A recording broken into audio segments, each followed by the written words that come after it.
Salut les amis, j'espère que vous allez bien. On est parti pour la vidéo du jour et on est aussi le 1er novembre les amis, donc on va jeter un petit coup d'œil au programme du Real Madrid sur ce mois de novembre. Alors on le sait les amis, dans quelques jours on aura certainement tous les yeux rivés sur le Qatar et sur cette Coupe du Monde qui approche. On espère que l'événement sportif sera magnifique. On sait qu'il y a eu beaucoup de polémiques qui entourent cette Coupe du Monde au Qatar. En tout cas, on espère que le sportif se passera bien. Avant de se tourner vers la Coupe du Monde, il reste encore 3 matchs pour le Real Madrid. Dès demain, dernière journée de phase de groupe de Ligue des Champions, les Merengues affrontent les Écossais du Celtic Glasgow.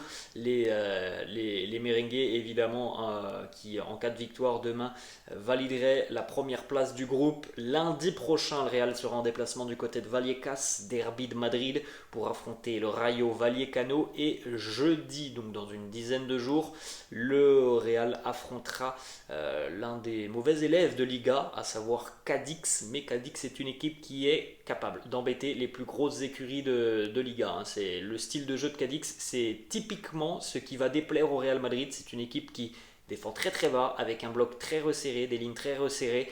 Donc c'est typiquement le match qui peut embêter les Merengues. On aura le temps d'en reparler de ce match face à Cadix. En tout cas, nous les amis, en tant que supporters, évidemment ce que l'on attend c'est 9 points sur ces trois matchs, parce qu'on a été déjà très déçus sur la semaine passée et notamment ce match face à Girone. On va continuer les amis avec une petite information qui concerne cette journée de mardi. Le Real ne s'entraînera pas ce matin, normalement c'est comme ça que ça se déroule côté merengue, mais il n'y aura pas de séance ce matin. On va directement entrer dans une séance quasiment sur les mêmes horaires du match de demain, donc séance à 18h pour le Real ce soir.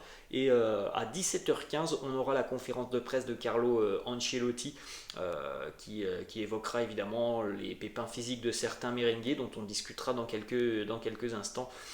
Voilà, on aura des informations dont on parlera nous évidemment demain. Et pour ceux qui veulent toujours me rejoindre sur Twitter, les amis, n'hésitez pas, puisque voilà, s'il y a de grosses informations dans le courant de l'après-midi, et notamment qui sortent de cette conférence de presse, je vous les partagerai sur mon compte Twitter. On continue les amis avec la une du quotidien Marca. Aujourd'hui on va s'intéresser uniquement à la une de Marca, parce que voilà, le quotidien A, ça va faire un petit article qui concerne l'arbitre de la rencontre.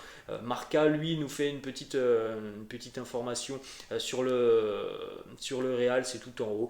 Una arbitra pitara al Madrid historico. Pourquoi c'est historique? Alors demain, le Real Madrid sera arbitré par une arbitre, donc une femme qui va arbitrer le Real Madrid. Ça sera une première, ça n'est jamais arrivé dans l'histoire du Real Madrid. Ça sera donc demain. Et petite information, c'est une française, c'est madame Stéphanie Frappard qui va arbitrer le Real demain face au Celtic. On continue les amis avec deux petites images des merengues qui ont célébré Halloween hier. Alors il y avait plusieurs photos sur les réseaux sociaux, j'en ai sélectionné deux. Thibaut Courtois et sa compagne Michel en mode diable, certainement évidemment référence aussi au Diable Rouge belge, donc vous les voyez, Thibaut et sa compagne. Et puis regardez aussi du côté de la famille Valverde, le fiston Fede et sa compagne Mina, qui eux aussi étaient déguisés. On va poursuivre les amis avec une information qui concerne Carlo Ancelotti. On en a parlé hier les amis de cette déclaration de Carlo en conférence de presse à l'issue du match face à Girone. On rappelle évidemment les mots de Carlo qui a annoncé tout simplement que l'arbitre de la rencontre face à Girone avait inventé ce penalty, que c'était une erreur. Pour cette justification, Carlo risque très gros. On va regarder ça, puisque les déclarations ne sont pas passées inaperçues auprès de la commission d'intégrité de la Fédération espagnole de football. Du côté de la Fédération espagnole de football, on va analyser les propos de Carlo et on va prendre des mesures. L'entraîneur du Real Madrid risque tout de même une suspension de 2 à 4 matchs qui, en cas d'application, évidemment, sera purgé après la Coupe du Monde, puisque le processus de sanction durera environ un mois. Il faut savoir les amis que pour une déclaration assez similaire l'année passée, José Luis Gaya avait reçu une suspension de 4 matchs l'année passée lors du match entre Valence et Osasuna. D'ailleurs, ce match entre Valence et Osasuna l'année passée qui avait fait polémique, il était déjà arbitré par Monsieur Melero Lopez, arbitre de cette rencontre entre le Real et Girone. Bon, c'est un peu particulier, mais c'est comme ça. L'année passée, José Luis Gaya avait été suspendu 4 matchs pour cette déclaration suite à un penalty qui n'avait pas été accordé. Il nous dit c'est la tendance que nous avons eue cette saison. Il a forcément dû être averti d'un penalty très clair. L'arbitre l'a vu et n'a pas voulu l'accorder.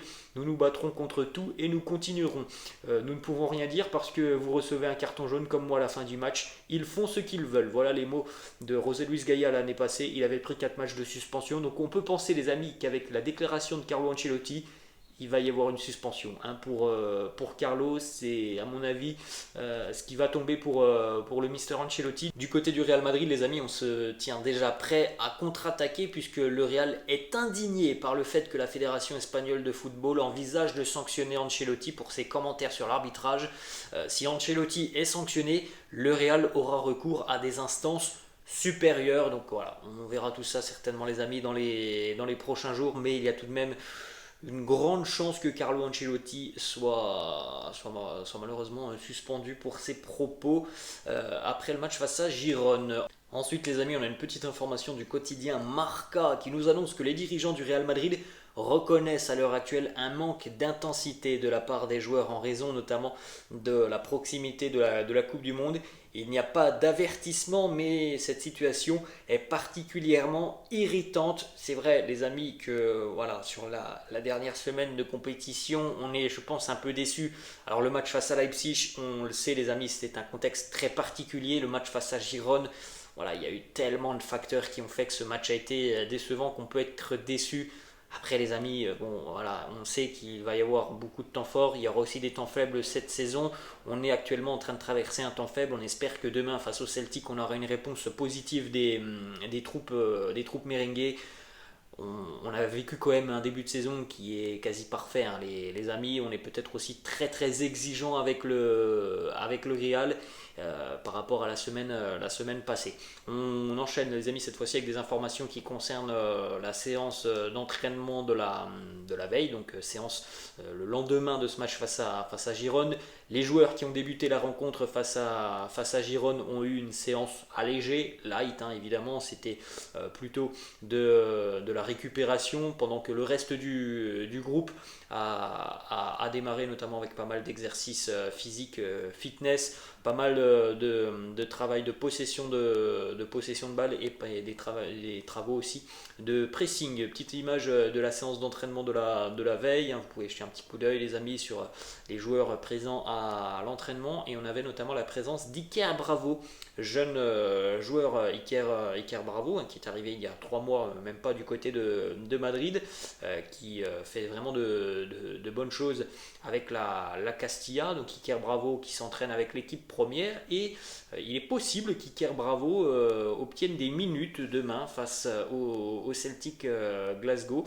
Il est possible aussi hein, de le voir être appelé dans le groupe, hein. C'est une sérieuse éventualité, donc on va suivre ça dans le courant de la journée lorsque le groupe merengue sera dévoilé. Information les amis maintenant pour terminer cette vidéo qui concerne 2 Français.